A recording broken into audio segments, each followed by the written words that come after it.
Good morning, good morning, good morning. Good morning. How are you, Anne? I'm terrific.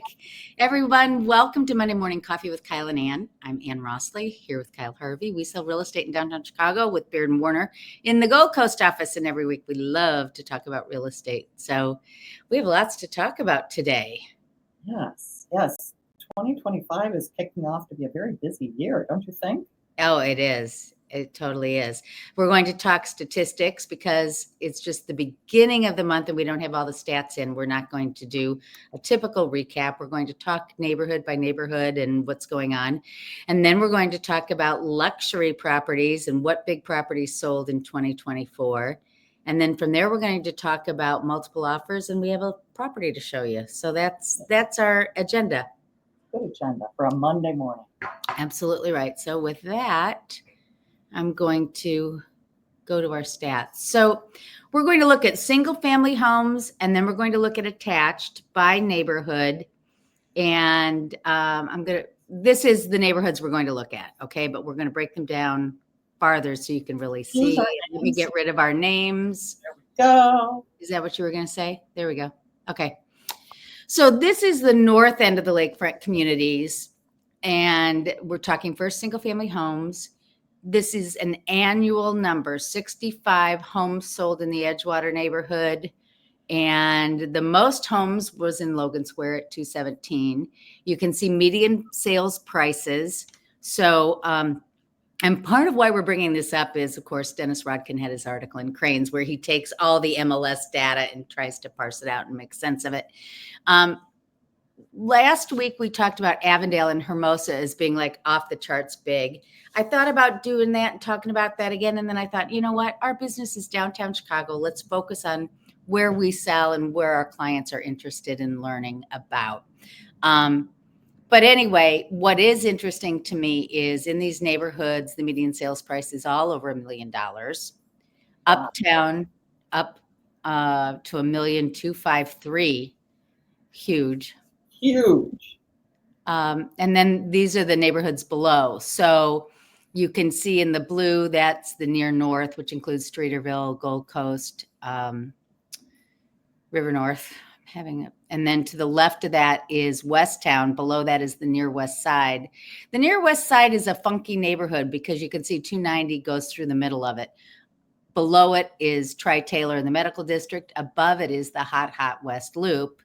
These neighborhoods are based on census tracts, so that's not clean. Like when people think of West Loop, they generally think of Westtown, right? So it's kind of weird. But anyway, so only 26 homes sold in the near west side. Yeah. 0, of course, in the Loop, and 6 in the near south side. I think we should have better names, just to make it clearer what's what. I know, right? I know. What do they say? We have 77 communities and something like 211 micro neighborhoods or something. Yeah, something like that. Okay. Well, so then just to kind of clear it out, I wanted to see where the trends were because one of the things Dennis said in his article was like, what's so hot? What's going on? What's going on? So in our neighborhoods, we didn't see a lot of double-digit median sales price increases in single family homes, except in Edgewater and Irving Park, 10 and 12% in 1 year. But they had 5-year and 10-year, which are the two trailing percentage points, which I think is really interesting. So, for example, Edgewater at the top. These are for condos and townhouses. 10 years, 54%. Oh, those are attached. What did I do here? It says attached. Yeah, it's attached.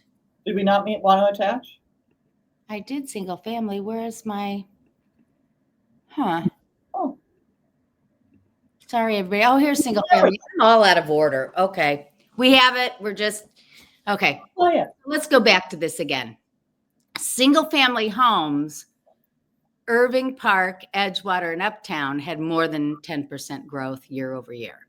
Yes. Second column is 5%, 5-year. And you can see that's where the bulk of the increase in prices came. And then there are a couple like Logan in the near west side, which were basically nothing 10 years ago, and they've almost doubled in 10 years. Yes. So that to me is really interesting. Look at the near north. 1,612,000 over year down 27, but in 5 years up 33%. And wouldn't you agree that's because there are so few sales of single families and they're big prices? So we'll see a huge variance year to year, depending on which properties happen to sell, right? Yes, I completely agree. There's also been in the near north side, in the River North area, and in the area that is formerly Cabrini Green, that's had a lot of building of houses. Right. Some of them are townhouses, some of them are. But they're at a more affordable, approachable price. They're at a more affordable, approachable price, and that's why. And they were built over the last 7 to 10 years. But yes, luxury, these old mansion houses are down. Yeah. It's smaller lots. They're just not as. The other thing that I found interesting was the near south side, where their single family homes are down a significant amount. Why is that, do you think? I think the single family homes on the near south side are really those that are in Dearborn Park 2, and then some single families scattered throughout. But Museum Park has some, but they're mostly town. I think those are townhouses. Yeah, those are townhouses. So, for example, when you see that the prices went down 41%, there were only 6 sales. Oh, so that could be a very skewed number. And it could be some old properties that finally came on the market and finally sold. Right. And that may have not been updated or whatever. Right. Yeah.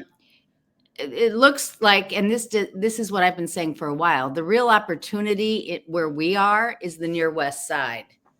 And particularly the single family homes south of 290 in Little Italy. There aren't a lot of them, but we're going to continue to see that grow. That's I think the growth area. The other thing, we don't sell there a lot, but the Gap, Douglas, those areas just south of the South Loop are really getting hot, and we're seeing prices increase. Bronzeville. Yes. Bridgeport is so hot. Yes. Pilsen is hot. So you're right. You're right. Yeah. But when your west side, or is it Pilsen its own? Pilsen's its own. Okay. I remember, because I've been doing this since the dinosaurs were around. I remember when growth started happening and Lincoln Square started to get hot, and then Albany Park got hot, and then we had the debacle of 2008, where prices started to contract, and it was those. What do you call them? The outlying neighborhoods. Those were the ones that got hit first.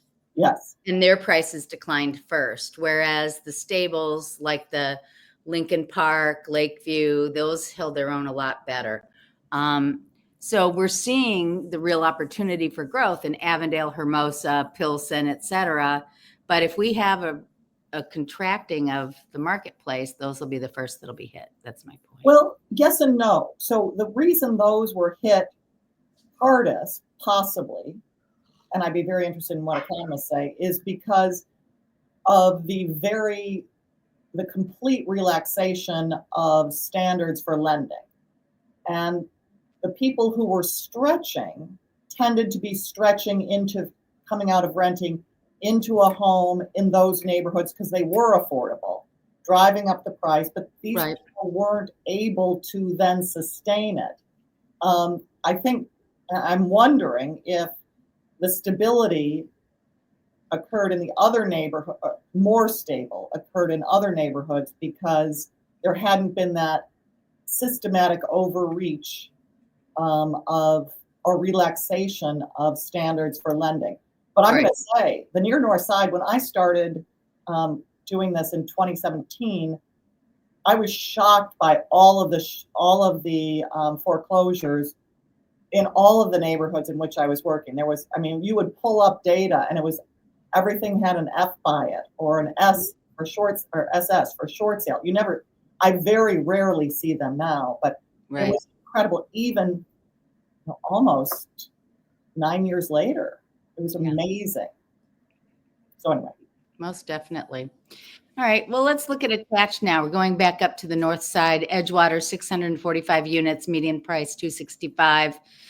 Um, That's Edgewater is moving. Edgewater is moving. Lincoln Park, 600,000 median sales price is the most expensive neighborhood. And then you'll see that 547 for North Center for a condo. I think that's the bigger ones. Yeah.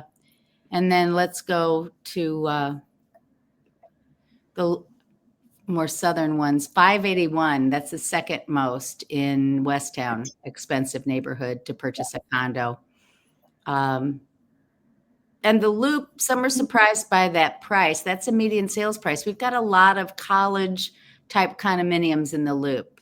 Not just, Lakeshore East has its own, Cultural Mile has its own, but then you've got the condos that are servicing Columbia, DePaul, Roosevelt. Old office buildings have been turned into condos. Right. Which is great. And then the South Loop, 385. All right.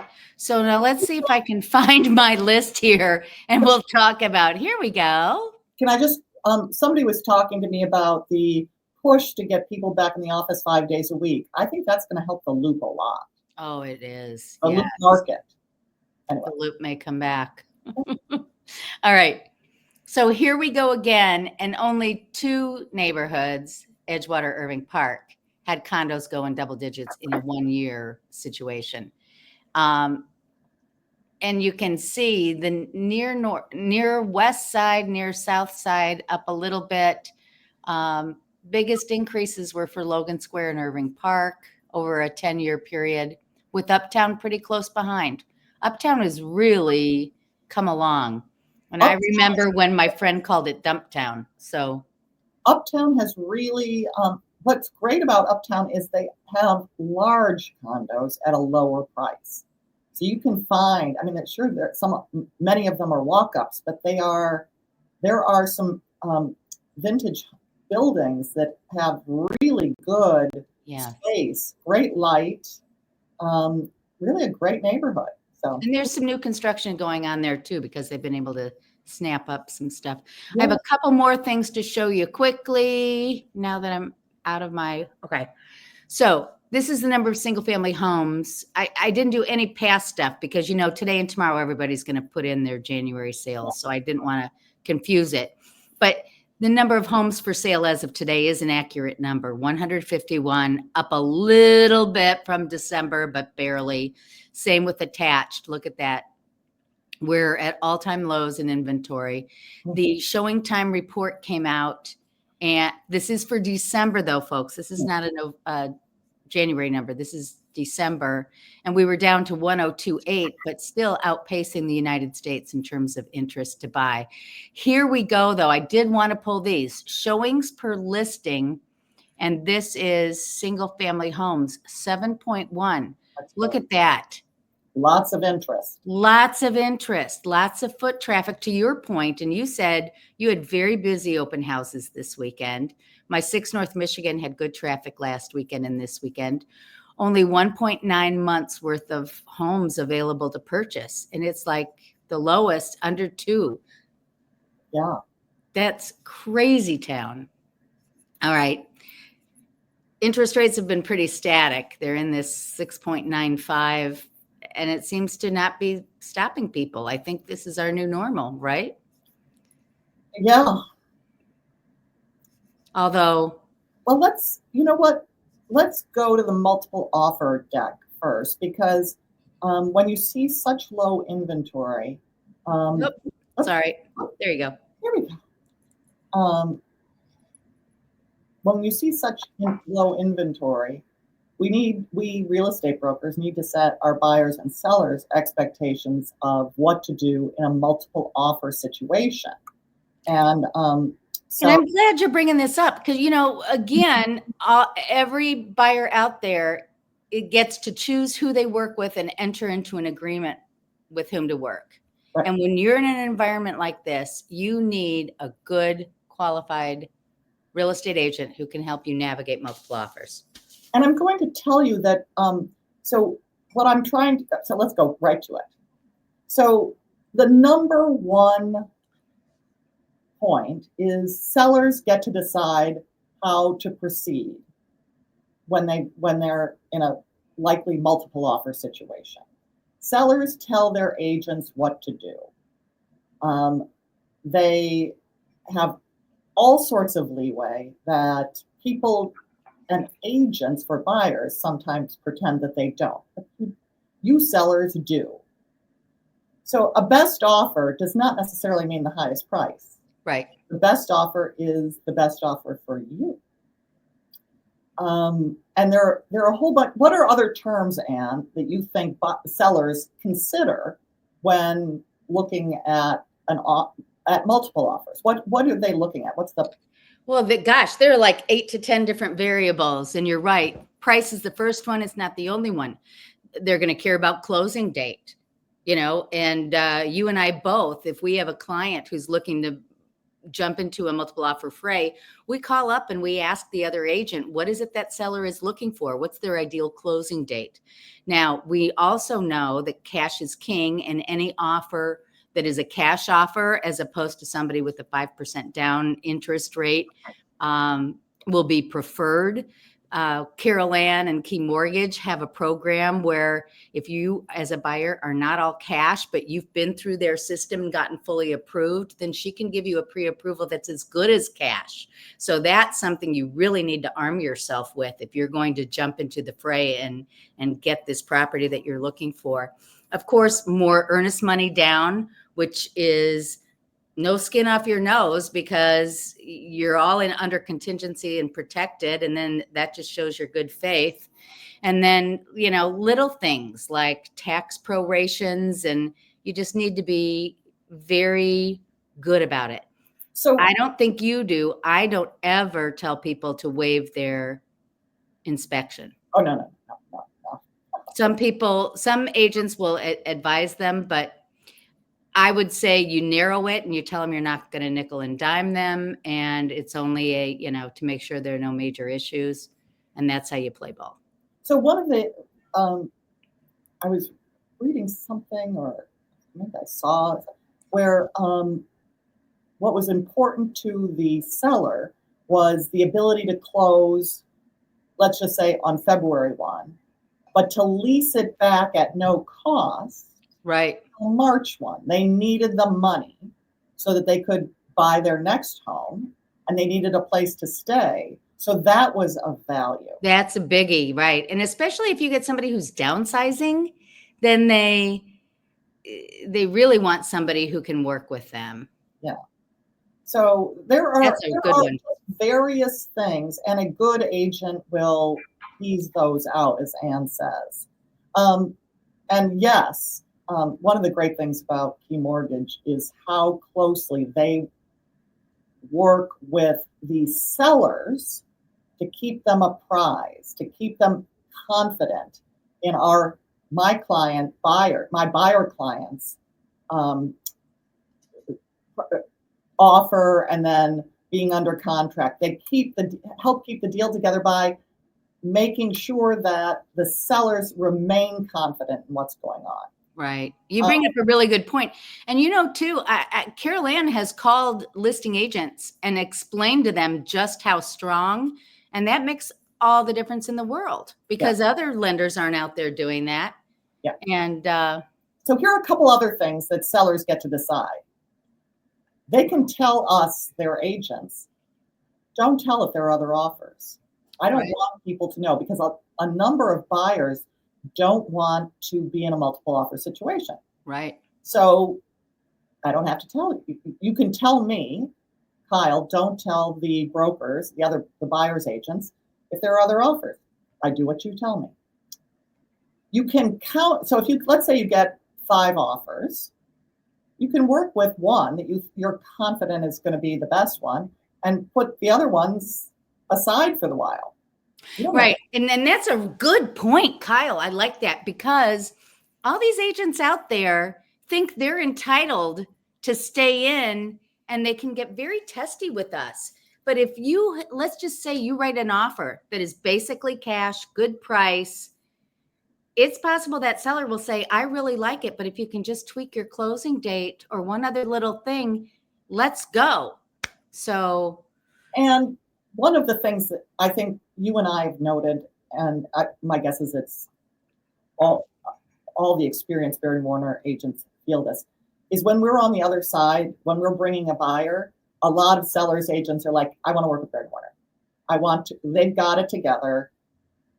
This is a transaction that will go through. Let's tease out whether we can get a transaction that you seller want. Let's start with the Barry Warner people. So there can be that.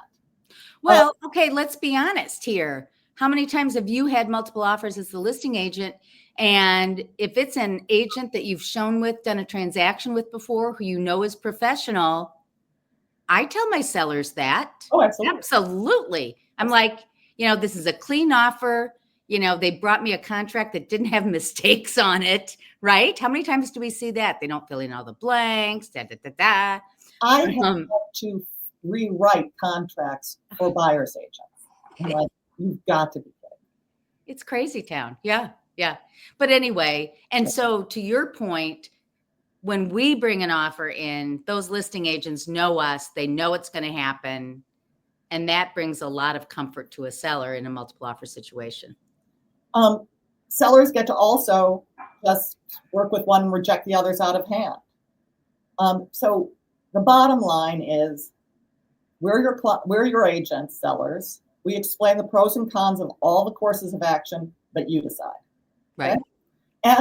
And I'm saying that to buyers, because buyers lose their minds when their offer isn't considered. But the seller gets to decide, everybody. So here are some mistaken assumptions, and I'm sure that you and I have had all of these thrown in our faces. 1, the buyer's offer is confidential. It's not. Unless there is an NDA, unless you've agreed up front, and the seller can tell me, let's say I'm the listing agent, tell these other buyers how much the offer is that I've already got in hand. Right. The seller gets to decide. That information, that offer, is not confidential. Once it leaves the buyer's agent and comes to the seller's agent, it's not confidential. Because again, the seller gets to decide. A total misapprehension is that the seller's agent must tell the presence of multiple offers. No. And that's why you and I always ask the agent directly to find out what's going on. We don't just assume anything. Well, 1, we don't assume. 2, we want to know. So when I'm representing a buyer, I will ask, but I will not get pissy if they won't tell me. Right. Another misconception is that the seller has to accept the highest offer. I've been screamed at. Yes. I'm so much above the list price. Why wasn't I chosen? And the answer is like, because the seller chose another one. Right. I don't have to explain anything more than the seller made a choice. That's exactly right. There's also an assumption that we do have to present all offers whenever they come. We have to do that. And we do that. Right. So when we're the list agent, a buyer's agent drops an offer to us, he sends an offer to us, we have to present it to the seller, and we do. But that doesn't mean you're right. We don't, and I've had agents say that. Well, you didn't call for highest and best. Well, who says I have to? If the seller has one they really like. What the heck happened? Oh, are you there? Yeah. Did I lose you? Nope. Oh, I lost my screen. That was so bizarre. Sometimes it just goes dark and then comes back on. Okay. So, yeah, I've had agents say, well, we want to do highest and best. And I'm like, no, if the seller doesn't want to, too bad. So that's one of the things that you buyers with your agents need to discuss. That if you're at all concerned about a multiple offer situation, or a property, you really want a property and it's well priced, don't come in with an offer that is sort of lowball, because then you may not be invited. The seller won't see the value of a highest and best situation. Right. You really need to be strategic. Yeah. Okay, Very good point. Trying to break into the office. I've got a psychotic cat, everybody. Sorry. Escalation clauses. And tell us what an escalation clause is. Okay, we're in a multiple offer. The list price is 600,000. I say I'll pay 600,000, or I'll pay 3,000 over somebody else's offer up to 615,000. That's an example. But the way to think about it, if you're a buyer, is the price at which you're like, let them have it. So it's the top price where you're no longer sad that somebody else is going to have that house. Right. And here's the thing. I have mixed feelings about these. And I've had some listing agents say to me, no escalation clauses. I do that actually in a best and final offer situation. I will say no escalation clause, because I actually want to know what their top price is. Yes. I want to know their hedge price. Yeah, because, psychologically, if somebody may be more prone to buyer's remorse if they have that escalation clause in there, right? I mean, I understand it. Buyers hate it. Multiple offers stink. You're bidding against yourself, so to speak. You have to come up with a number at which you're willing to walk away, meaning I'll pay 615 on a 600, but any penny more than that, I just can't do. It's a tough thing for people to say, what is that number? I get it. But again, I've had escalation clauses where my seller doesn't take them. Oh, yeah. Meaning, that 615, he'd rather have the 600 cash with the good person that doesn't have to sell, blah, blah, blah. So just because you have an escalation clause and it goes up doesn't mean you're going to be chosen either. Yeah. But sometimes I will counsel a buyer, let's put in an escalation clause just in case. Right. But choose a meaningful bump. Yes. $500. Not 1,000 over, 500 over. Yeah, that's not going to work. That's not going to impress anybody. No. So choose a meaningful escalator to the next level so that they say, oh, I like her. Choose your cap thoughtfully. Right. Because really it needs to be your cap, and so that you don't go, oh shoot, I've overpaid.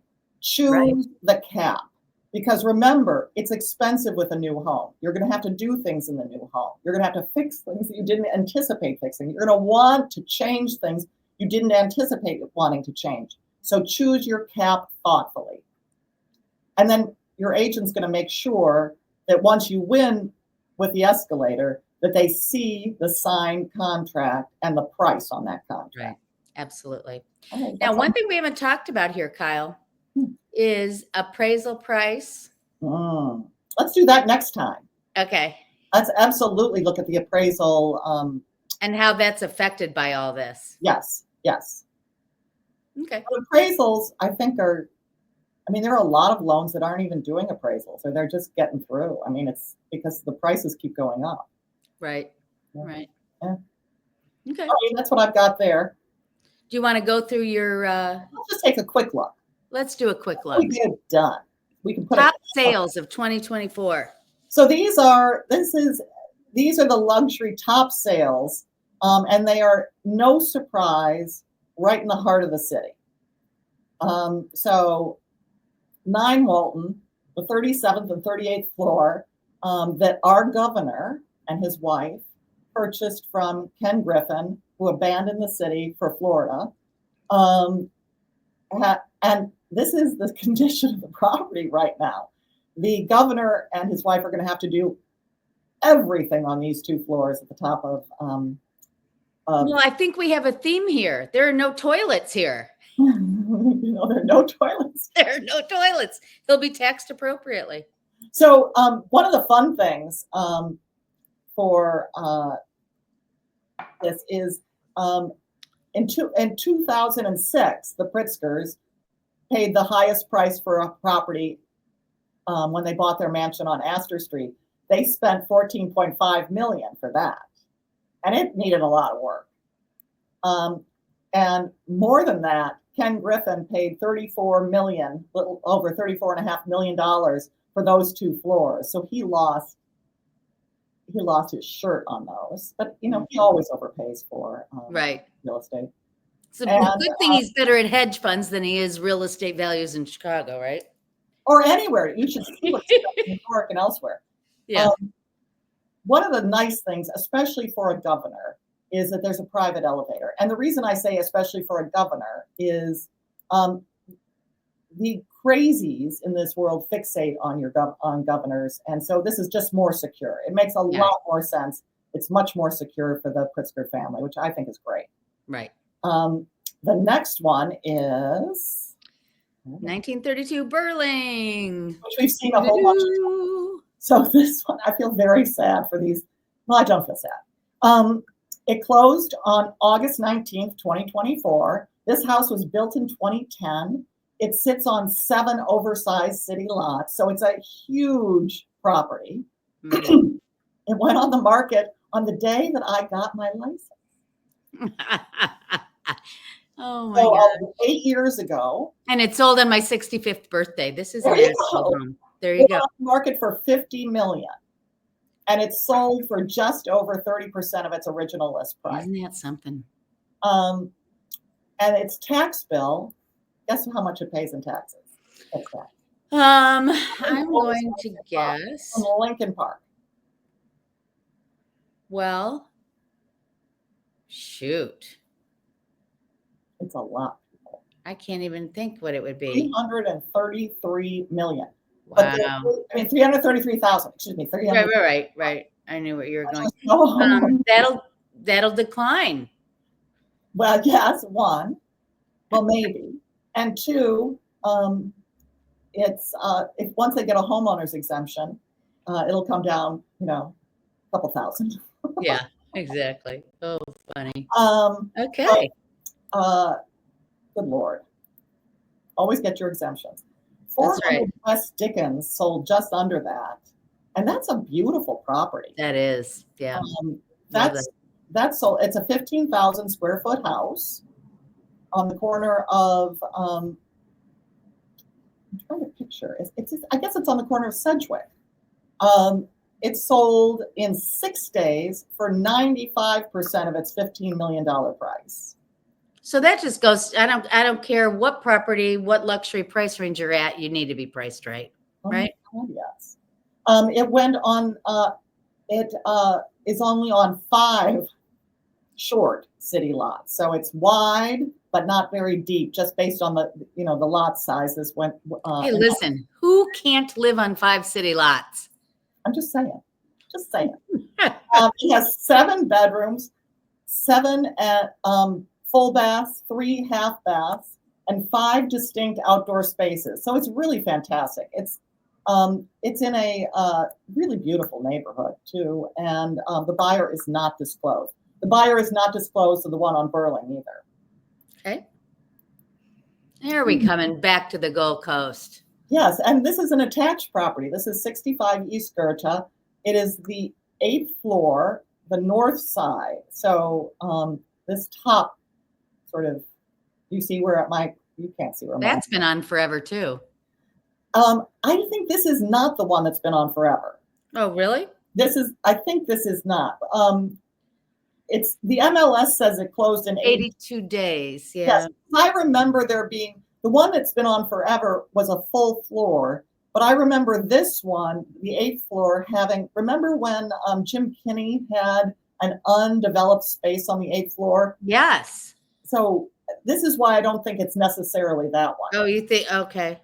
But this is 9,000 square feet, 6 bedrooms, 4 full baths, 2 half baths, plus a library and exercise room, and it's at the penthouse. It started at $12.9 million, so it sold for 72% of its original list price. And again, the buyer is not disclosed. Okay. All right. Well, this came in. This was only disclosed in the sale occurred in January, but this closed right before Thanksgiving. This is the 76th floor of the St. Regis building.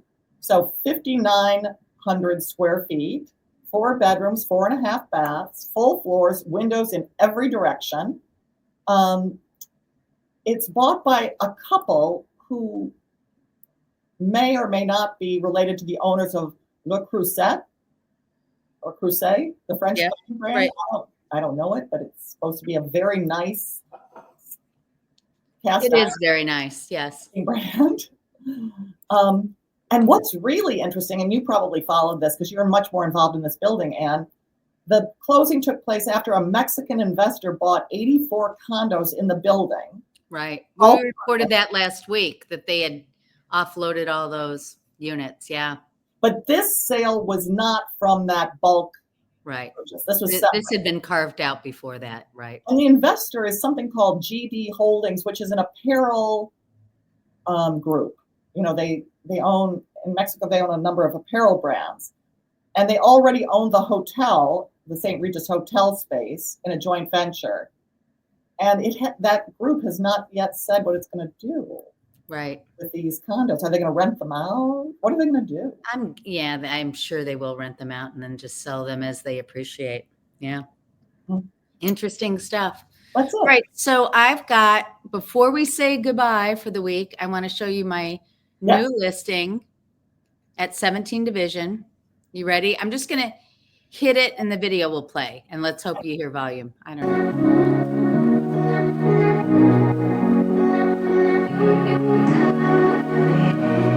There's our near north. A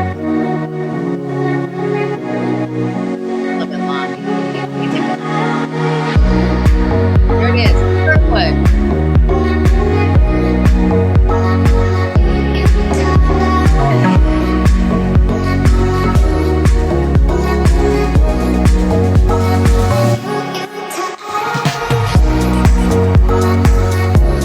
Isn't that lovely?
There you have it.